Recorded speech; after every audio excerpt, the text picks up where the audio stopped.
Okay, welcome to the Fairfield Shellfish Commission meeting, November 18th, 2020. Call to order, and we have a quorum. Present are John Short, Mike Harwood, Todd Kenke, and Tim Macklin. And Lisette. And Lizette and Hoffer.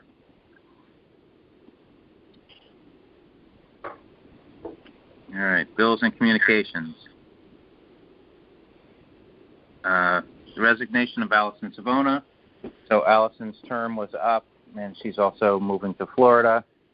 So she informed the town that she'll no longer be, she won't be re-upping her Shellfish Commission commitment. And everyone knows that from last meeting, right?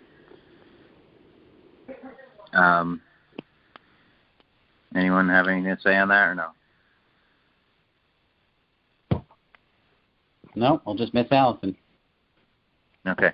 So, I don't know if anyone's been to Brian's office at all, but he has a picture in there. It's of one of the clam clinics, all the people in the water, and it's like a panorama kind of picture. It's really nice.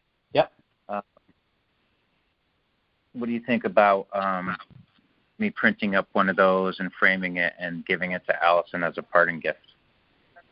Love it. Awesome. Cool. Great idea. Definitely. Yeah, I think it's a great idea. Okay. I have no idea what that costs, so what I'll do is I'll find out the cost and then we'll get together to give to her before she leaves. Got it. All right. I'll try to pick. I can try to pick up a card. Okay. She's not.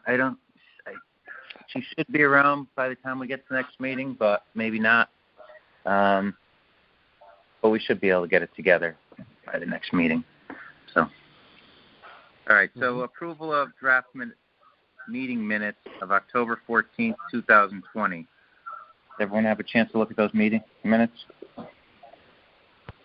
Yes. Yes. Yep. Any changes or additions or anything? Nope. No? Not that No. I didn't see anything. All right. I didn't see Someone want to make a motion to approve the meeting minutes of October 14th, 2020? I'll make a motion to approve the minutes of October 14th, 2020. Tim Macklin make a motion. Was that second motion? Yep. All in favor? Aye. Aye. Aye. Aye. Motion approved. Committee reports. Clam relay and planting. On Thursday, this past Thursday, we did a planting of approximately 7,500 clams, just inside and outside of the two buoys at Sasco.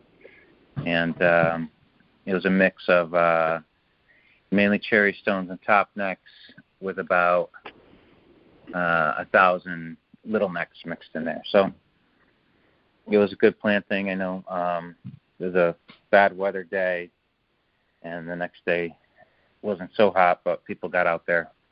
Over the weekend, it was great tide, so people got their clams at the end of the year, and there should be plenty left. Until next year, that's it. Anyone have anything clam related? Nope. Nope. All right, we'll go to water and habitat quality.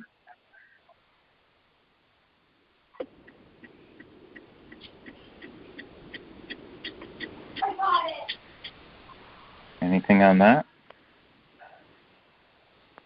Well, we were open 21 days in October and closed 10 days. The state did the testing for us the last 2 times on the closures, so that worked out. We didn't have to get out there and test, so and obviously the testing came back good. So the water's fairly clean right now. Very good. Excellent. All right. Go to permits and access.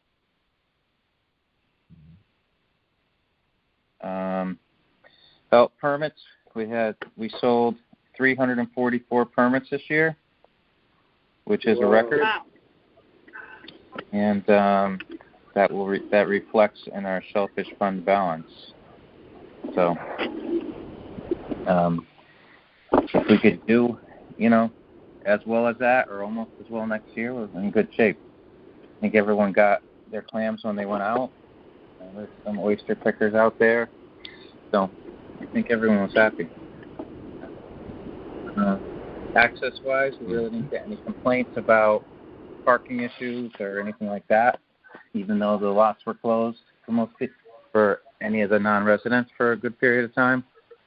But I really didn't get any complaints this year, so that's good.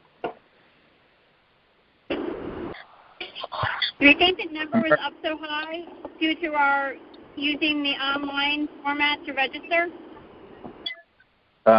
That's one of the reasons, yeah. It's made it very easy for people to buy the permit on the weekend and go clamming that day. So they don't have to go down and get the permit and then never do it and never go clamming. They just do it.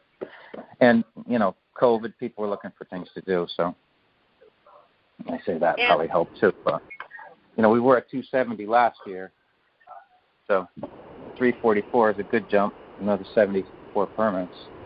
And it could be the online. And we didn't have the clinic. No clinic. I think the clinic may add some permits, but it also may detract from permits because I think some people go out that one day, and that's their clamming for the year. So, it's good to have, but I'm not sure if there's a net gain of permits on that. Okay. So on permits and access, we're not going to do a mailing this year. We voted on that last year, or talked about it last year, or earlier in the year, of not doing a mailing this year because it costs us about $500 to do the mailing. And my feeling is there's enough people on the internet and that can use the computer to get their permit, or they can walk in. Anyone have Can any they still walk?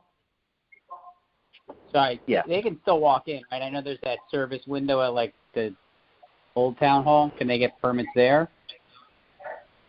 They can only get them at the conservation desk there. And is it open? Everyone needs an appointment now to come in, so they'd have to call first. Okay. Yeah, so they'd have to but call. they still have. Okay. Got it. Yeah, I'm sure there's we've people done that in person in months because of COVID. Mm-hmm. Yeah. I know there's probably a few But we'll be sending. people that are going to walk in no matter what. They're not going to trust the mail or the internet. So, I know I'll get one call at least. But so is everyone okay with that? Just going with email going out to people that there won't be any mailing this year? Yes. Works for me. Absolutely. Perfect. Yeah, it's a waste Should we of just paper. add something in that email that just says that you need to make an appointment if you want to get your permit in person? Yeah, we should probably send out a separate email because I think we've already sent out one email that there'll be no mailing. So maybe we'll just send out another email that says if you're planning on coming in to pick up your permit, make an appointment. And that's it, right? All right. That's it for permits and access? Okay. Commercial shellfish regulations. So basically right now we don't have any availability for commercial shellfish other than the regulations we had set in place for Ash Creek a couple years ago. And a few weeks ago, Dave Carey sent an email to me and Brian that said there's a commercial harvester interested in relaying oysters out of Southport Harbor. And had we done a meat sample on any of the shellfish in Southport Harbor at the completion of the Exide project.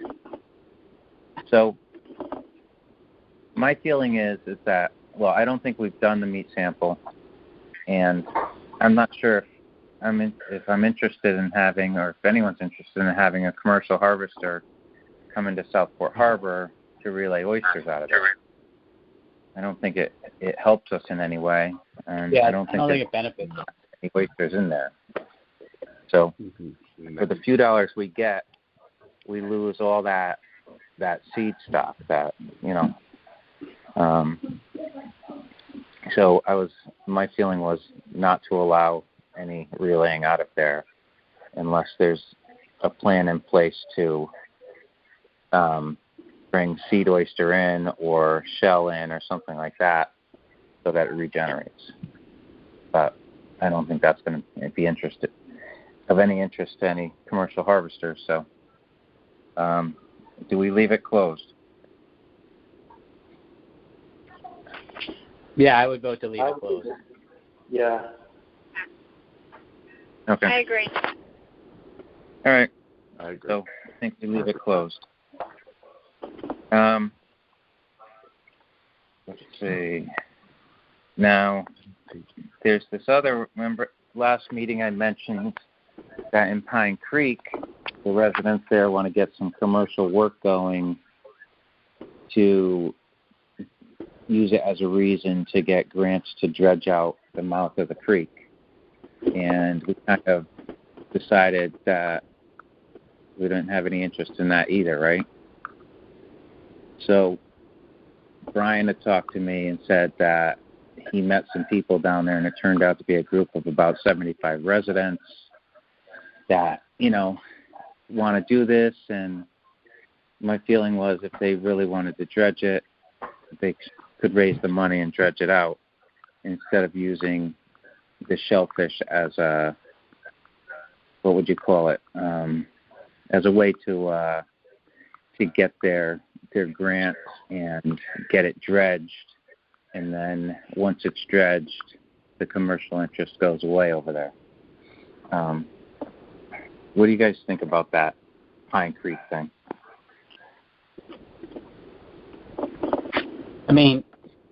It just sounds like they need to dredge it there, and we have no evidence or proof that dredging it is going to benefit or not benefit any shellfish populations there, right? The dredging won't benefit the shellfish populations. What they wanted to do was get a commercial oysterman to come in there and bring seed oyster in or something like that, and then reharvest it out so that it would show that there's commercial work going on in there, and then they'd have access to grants to possibly dredge it. Got it. So, John, Go ahead. So there wouldn't be any work on our part, right? It would just be our approval to grant commercial to plant seed in there. Is that all? That would be it, yeah, to do however they wanted to do it, with seed or something like that. I kind of look at it like it might be opening a can of worms as to, it's basically a group of residents using the Shellfish Commission to get their creek dredged out. And, what if they start dredging that and all of a sudden they kick up PCBs or lead or... Yeah, for sure. Yeah. Well, it's a prohibited area, right? Yeah. It's prohibited, yeah. I mean, if we look at what's happened up the line in Groton and Saybrook with these public meetings and that, I mean, we could possibly end up spending a lot of time in public meetings with hundreds of people, arguing about commercial work going on back there when there's already a myriad of mess over there, And by doing that, I kind of agree with you with the opening a can of worms, because then there are other people or other commercial, companies going to, why this one? Are other people going to want it to come in too? Like that kind of my idea. feeling is no one will want to come in there. It's too much. It seems to me it'd be too much work and too much outlay of money for no reward. It's a prohibited area, so you'd be bringing shellfish in to grow, and then moving it from there to sit somewhere else for 6 months. I don't understand it. How it would work, but. Okay. So I just want to make sure they're not going to have other companies that wanting to come into other areas to do the same thing. Like we're not opening up that. Yeah, that could happen. Where if we allow someone to go into Pine Creek, then the guy who wants to come into Mill River, Southport Harbor, may have an issue with how come you didn't allow me to come into Southport Harbor, but this company's in Pine Creek. Yeah, that could happen too. Yeah. That was my thought. So, all the I'm way disturbing. Yeah, the worst. Yeah. I think they're two separate things. Yeah. They would have to come up with a major plan as to how this is going to work and all that. But my feeling is they should really work on coming up with the money. It's kind of like a private marina back there. Yeah. So. Until the next meeting when Brian's here, maybe we'll talk about it more. He knows a little bit more about it. So commercial shellfish regulations are basically no real report. The regulations aren't changing. All right, oyster bed development. Who wants to go over what we did down at South Benson back in October? I'll go ahead. So Sunday, October 25th, we all got together and removed about 96 of our oyster spat collectors from Ash Creek, and had a good amount of volunteers show up and process all the hats. John brought the oyster sorter that he borrowed from Chuck Baines. So we were able to chip off all the oysters and then sort them, put them in bags, and then hang them off the fire police boat dock in South Benson. I think we got about 43 bags 43 worth of oysters? Yep. We figure there's 1,500 bags? Yeah, about that. So it was another successful year. Most of the hats were covered pretty well. We had a great turnout, I think, of volunteers, which helped make the process go pretty smooth. I think this is the third year we've done it, so I think we've kind of gotten it down pretty good. I think this year was probably the most efficient it's been. Yeah, so it went well. And, I think the way it was done where the hats came out of the water before the people showed up really, and then the people showed up. But we were able to get all the oysters off the hats in the trailer, oysters sorted and put into bags, and still have daylight was pretty good. So yeah, we've definitely got that down. Yeah, I think all said and told, we started around 10:30, 10ish, and then we were out of there by 4:30, 5 o'clock. Mm-hmm. Had stuff put away by 5:30. So it was a full day, but super efficient, I thought. Yeah, so it seems like it's a 3-day process, which is coating the hats is a day, another day putting them in, and then another day processing them, which isn't too bad. 3 days, there's a lot of manpower. But we end up with about 60,000 oysters out of it. It seems worthwhile, right? Yeah, I totally agree. And then, all the volunteers I spoke with had a good time and really enjoyed it. So it seems to be something that people enjoy doing. We have to see how our little oyster bed's doing. Has anyone been down to it recently? I was actually planning on going down this weekend, but I haven't been down in a while. I was down there about 2 weeks ago, and the growth on the rocks out there, from what we haven't put down, that just occurred naturally, is unbelievable. They're all over the place. The problem with that is it's been attracting some people collecting them. So when I was down there a few weeks ago, there were 2 people that were actually harvesting oysters off the rocks that were 2 inches, and I kindly asked them to return them, and they did. Just kind of educate them. So the growth of the oysters is crazy. It's great. On the jetty, all the way out to where we're putting the oyster shell and putting the spat. So I think the location is perfect, and it's just I think it's a great spot for us to continue our efforts over there. Did you notice if the shell and the oysters that were put down are holding in place? It seems like that there's a lot of wave activity that does spread the shell around. So I'm going to assume that they're spreading the oysters seed that we put down there.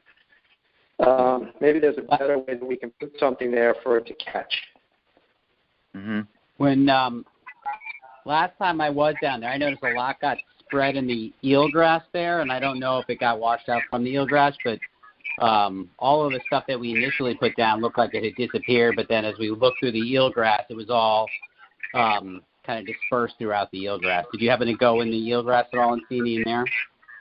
I saw a little bit in the eelgrass, but mainly I went around the sides, and the stuff that we put down is still there. You just have to look for it. It does get turned over and over with the wave action. So, maybe as we just progress there and make it a little bit better and just kind of have maybe some sort of wave breaks in there, build bigger rocks or something.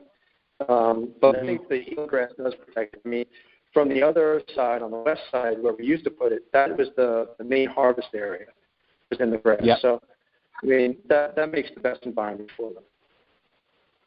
All right. So, maybe we could put a few rocks in just to break it and hold it in place.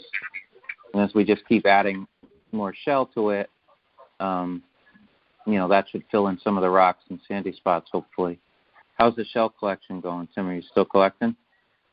Yeah, still collection, but only down to just Bryac, which actually is putting out a lot. They're good for like 6 to 8 buckets a week. Nothing from Martel and the oyster bar there. I don't know if it's just because of what's going on with COVID or what, but they just haven't been generating anything. But on a side note, I did a woman reached out to Brian about the recycling that we're doing. Her name is Taisha. She is about to get her master's in environmental policy, and she was looking to actually start a shell recycling program in Stanford. So I spoke with her, and she kind of asked about our program and was interested about it and how we got it started and possibly coming in and just see how we do things. And then, depending how things go with her, maybe somehow partnering up with her in Stanford. Okay.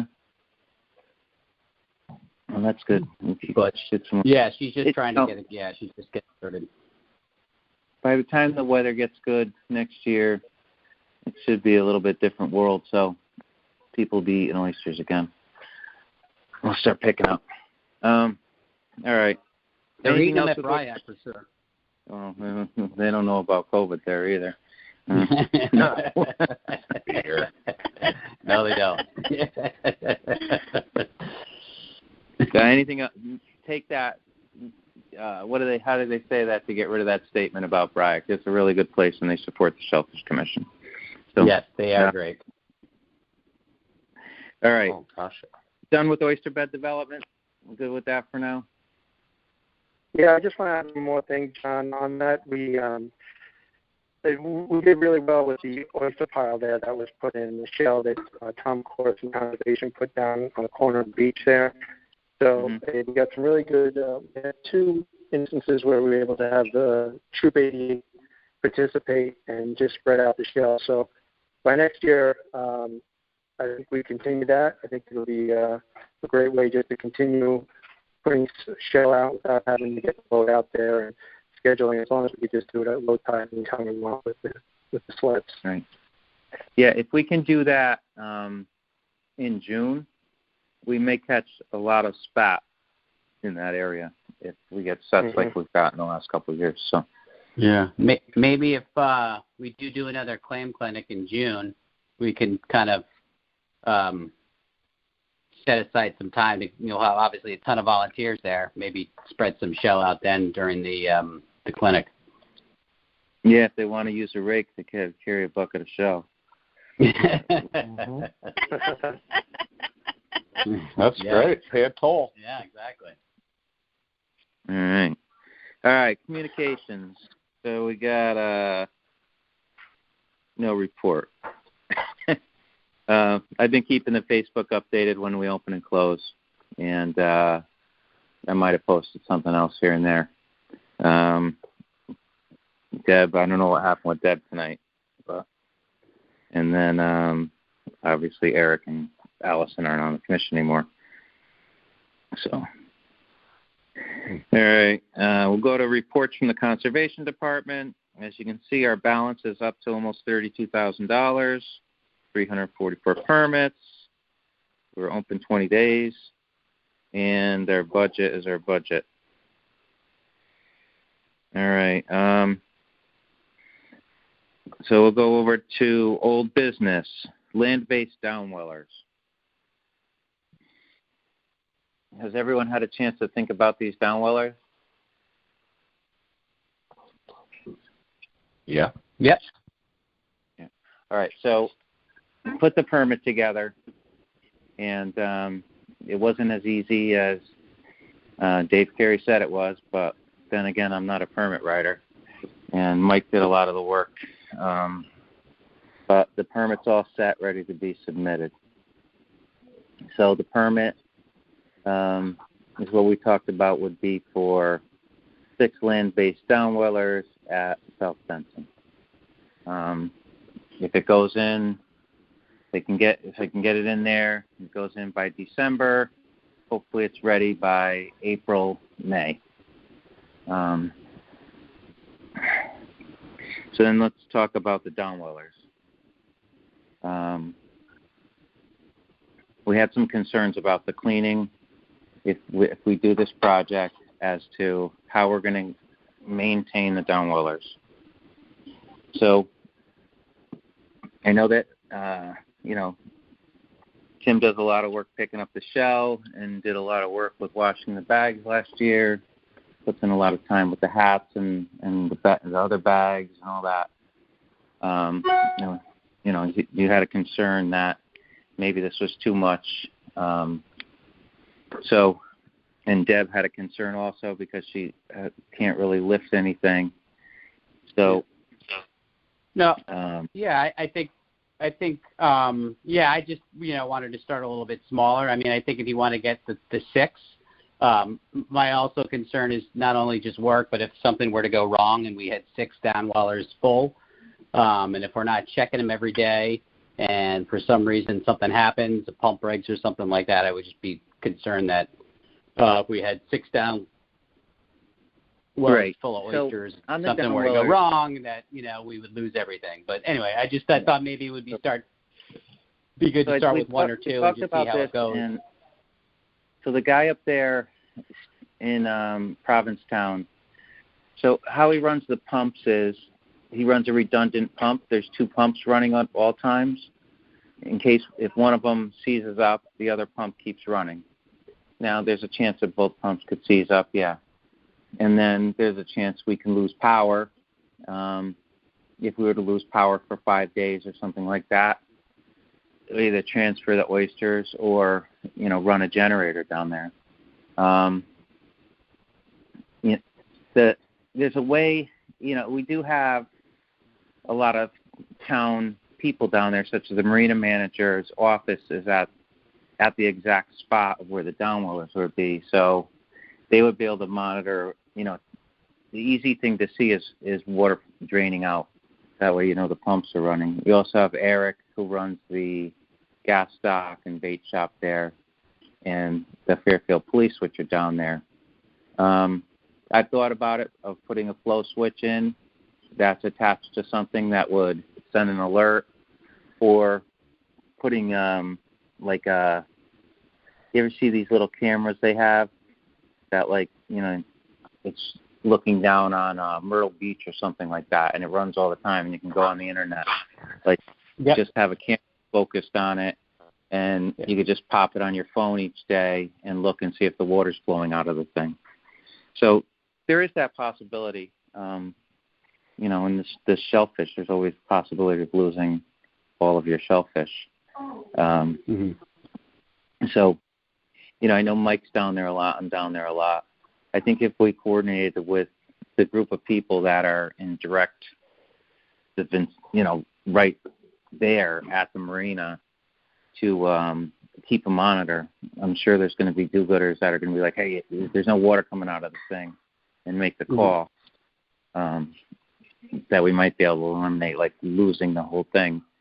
The oysters, I don't know how long they could survive. It depends on the heat. Do they start cooking? But I think that we could figure out something to prevent, like, a catastrophic failure of the equipment. I know this has nothing to do with oysters, but in the refrigeration, today we saved two walk-in freezers, and it can be done. So if there's someone watching or there's a way to monitor it, we never lose the food, so we can try to avoid losing oysters. As for the maintenance of the system, I'm willing to commit to go down every other week to do a cleaning. And I think that, we may be able to use the intern to go down, once a week or once every other week. And then between maybe Lizette and Deb, they could help when someone else goes down. Mike, do you have any idea about how much time you might be able to swing? I'm down at the marina at least 3 times a week during the summer, so I can definitely check on it 3 times a week, and I would actually commit to doing the other week of cleanup. So if you're doing every other week, I'll commit to the every other week. And so I've asked Sean Cowan to come onto the commission to fill Allison's spot, and he's fairly active in the boating community, and that he has the exact replica of the Aw Shucks, and he's very interested also. So I think we can do it. I think it'd be great for not only producing oysters but the educational value. It'll be right out in the open. It'll give us a lot of exposure. I don't know. I think it's like a win-win. There will be work involved, and I'm willing to put in a lot of time on that. This year, with the COVID, you might not have seen me as much. I had to reduce my staff and do a lot of work myself, but I don't think we're going to get another pandemic, hopefully, in the next few years. So, anyone else have anything to say about the Dunwellers?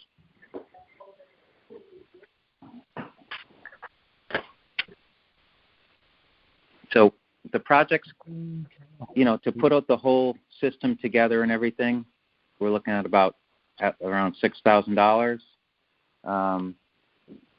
Probably another $1,000, just at $1,000 to $1,500 for things like gravel or electric, extra pumps, some extra parts, things like that. And then there's obtaining the oysters every year. So probably to put a figure on an amount that we would need to budget for the one time would be probably around $10,000. We have almost $32,000 in the account right now. So this would be a good thing to spend some money on. Anyone got anything on that? No, I don't think the money's not. Like, we've got it We've been sitting on it for a while, so I think it's a good usage of the money. It's just, I just still have the same concern. Just would want to start with one or two, but if you're confident in doing all 6 and being able to do it all, then what I thought about and continue to do the hats and all of the other work that we do. I just don't want that stuff to get fall to the wayside either. We still have. So still with the spout and shell, that's fairly. I'm going to say it's fairly easy because the conservation department actually helps us with that. We've got that down pretty well, and then the hats. Yeah, we can still do. Like I said, it's about 3 days of labor. We did a little get bit some more. good I mean, I feel like we did the hats it was a couple of days. I think it's confident saying it's probably like a week's worth of work. It's still not like 3 actual full days of labor. It's probably a good 24 hours, at least. Maybe a little bit more. Shoot, I lost my train of thought now, Tim. Sorry. So you got 6 downwellers. What we're thinking about was not filling the first 2 downwellers with any oysters, Yeah. So instead of having all these things packed right off the bat when we're just learning about it, possibly doing, 2 empty downwellers, just running water through into the next one. You have basically 2 pipes that feed 3 downwellers each, having the first tank in each one empty in the beginning, and see if that catches any sediment or anything like that, and then putting oysters in the next 2, and maybe not so heavy the first year, so we can get the hang of it. Yeah, no, that makes a lot of sense to me. I think. Yeah. I'm not trying to ramrod this thing through, but No. I think it's a great idea. I mean, I love the whole system. I think it makes total sense. I think it's a good thing to spend money on. It was just more since we haven't done it before, just, taking, a few smaller steps into it. But if you're okay with, not filling all 6 the first year and just maybe 3 or 4 and seeing how that goes and then just building on that, I think we can. Yeah. Is there we should probably do. Is there a sediment problem in the first one? Typically, there is a sediment problem in the first. No. Yeah, that's a good question. He did it. So how he does it up in Provincetown is these bins are stacked on top of each other, the trays inside. In the first tray where the water hits, he puts a finer mesh bag in there, and that's where he had the clam seed, and that sort of is the filter, and then the water goes down through there. So any sediment or whatever, what I'm saying is if we had the first 2 empty, if there is any sediment, it should settle in those first tanks, and then the other tanks probably won't get as dirty, So if we did it where that makes sense.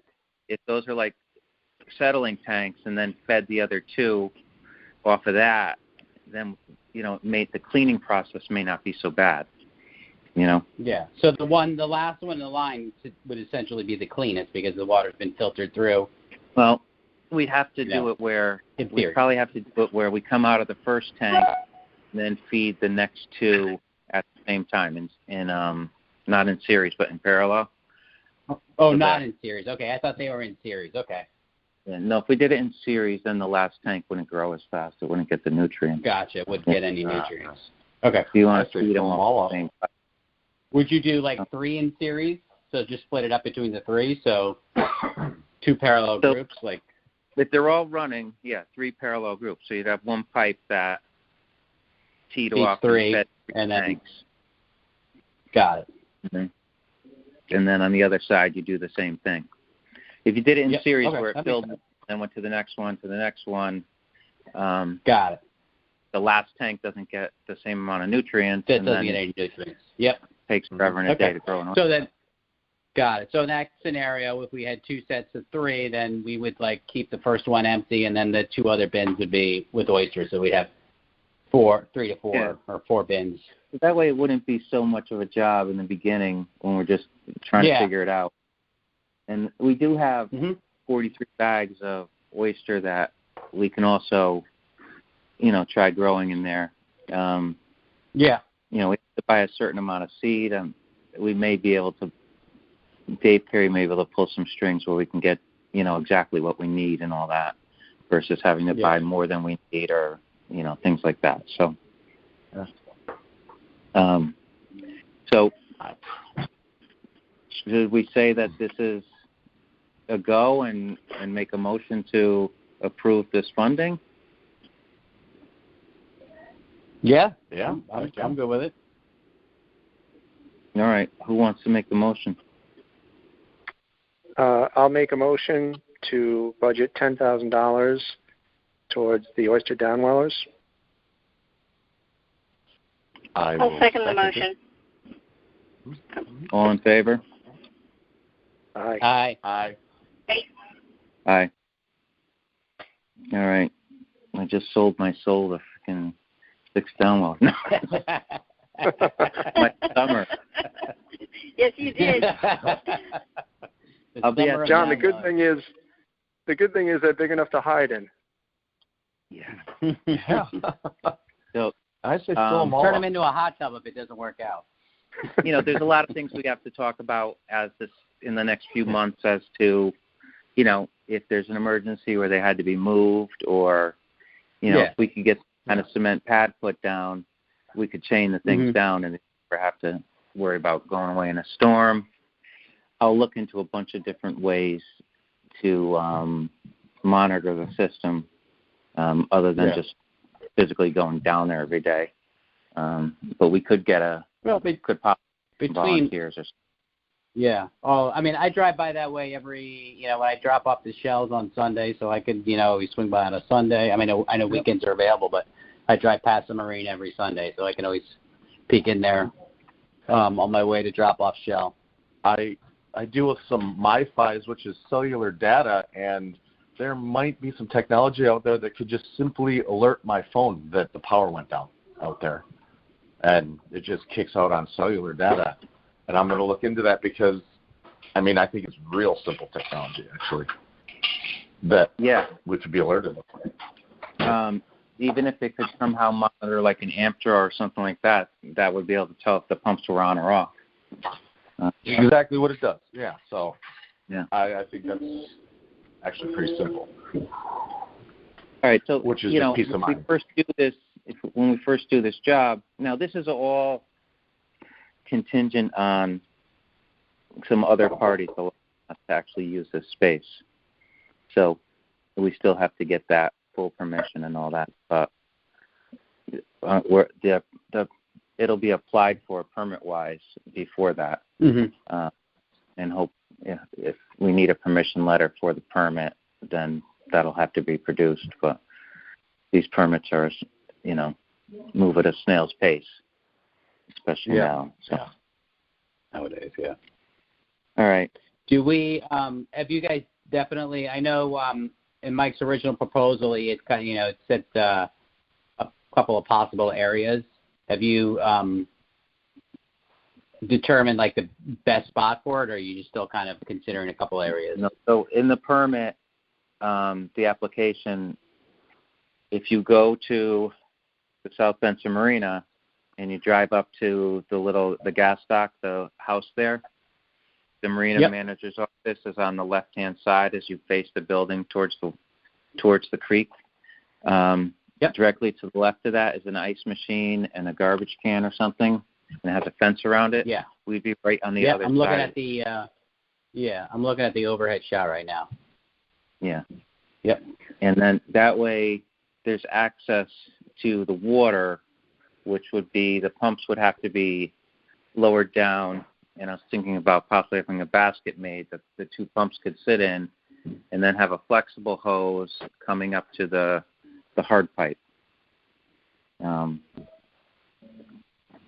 It's going to be, there'll be a little bit of engineering there, and But is this something we all could just do together, or do you think we'll have to? We need to hire anybody to like an electrician? No, we could do it. It's all plastic. Okay. Oh, the electric part. Yeah, there'll have to be power brought in to the site, and then the pumps will have their own cords on them. I can wire that, and then bring that Gotcha. into a box with a switch and all that. So Got it. So looking just to really hire an electrician and then electrician to bring power from the power source to a disconnect, and then the town may require that that electrician connects our pump wires to that power source.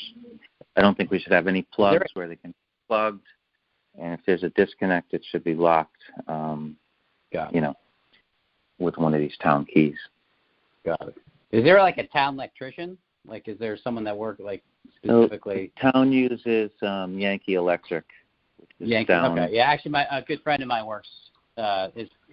He owns that, so I can talk to him about it. Oh, okay. So we're paying Chris out. Berry, Chris Berry, and the Berries. I know the Berries. Are they the Berries from Prep? Okay. No, he went to Fairfield High. But the kids go to. Is it the white blonde hair? No, he's they're older. His dad and a partner, Gary, own it, and then Chris is his son, who I know went to high school with. Helps run it. So, but I know I can talk to him about it. All right. So there's a lot of work to be done, logistics and all that. Actually, getting the equipment. Most of the equipment is the bins, the pumps, and the baskets. Everything else can be sourced locally, I think. Got it. All right.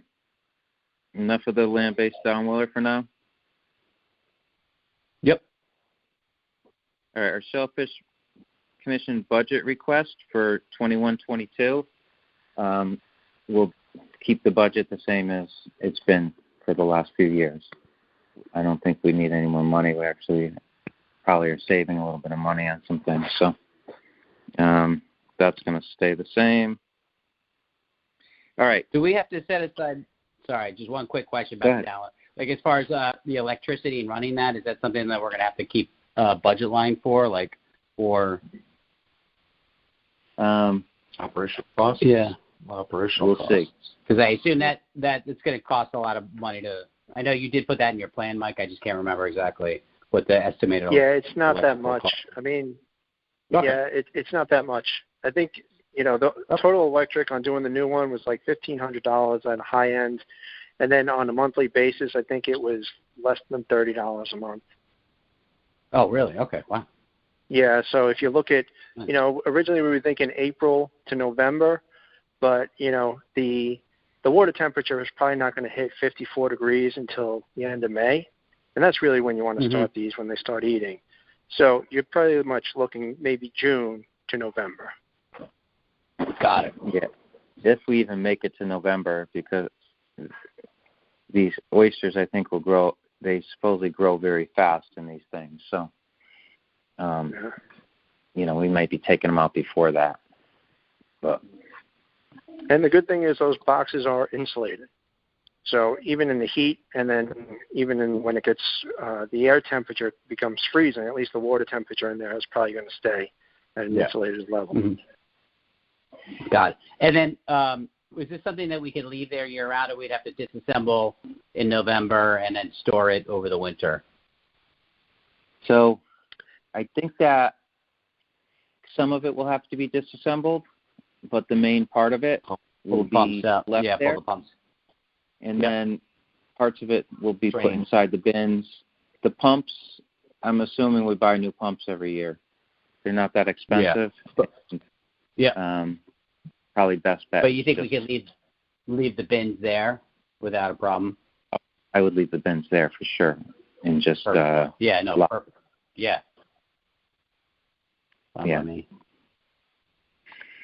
Yeah, moving those things around doesn't make any sense. Yeah. All right. Okay. Big deal here. The 2021 Shellfish Commission meeting calendar.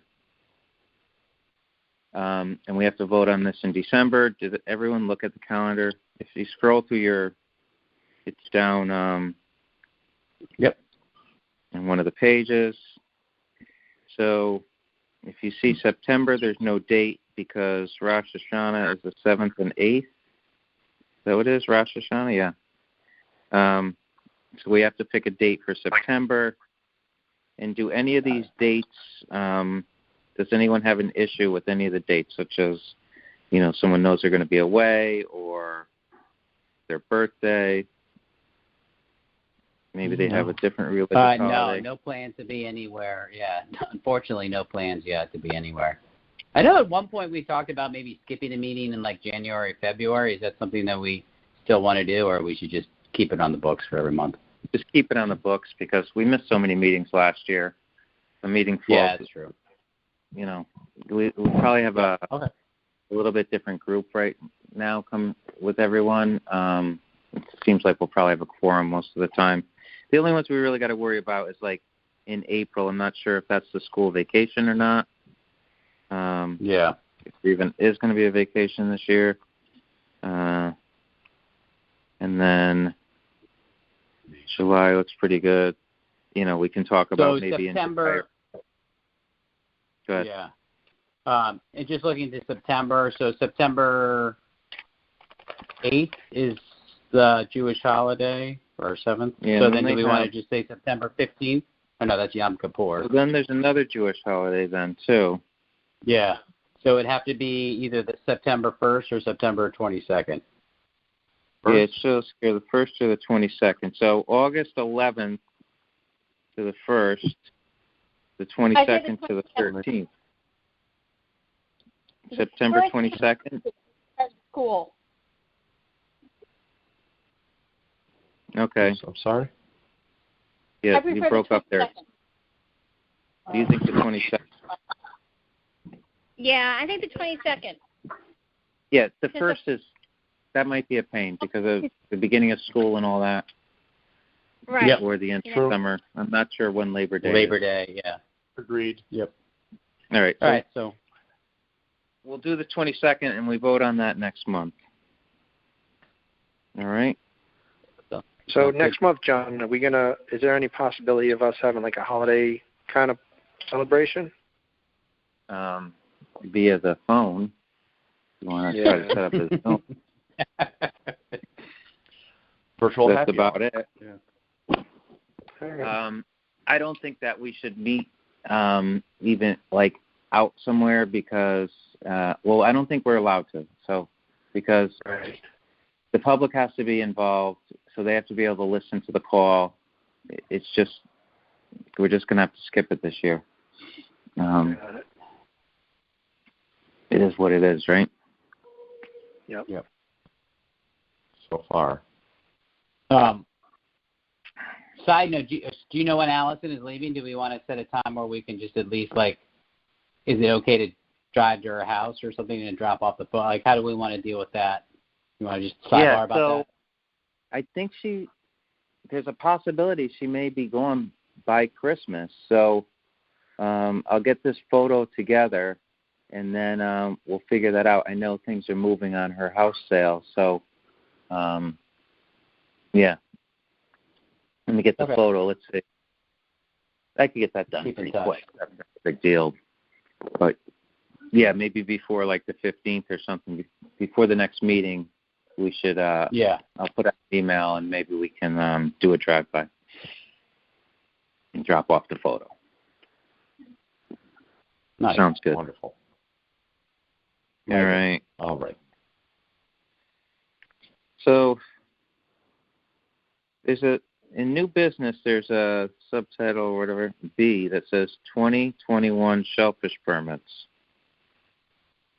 I don't know what that is, but there will be Shellfish Permits in 2021, hopefully at least 2021 of them.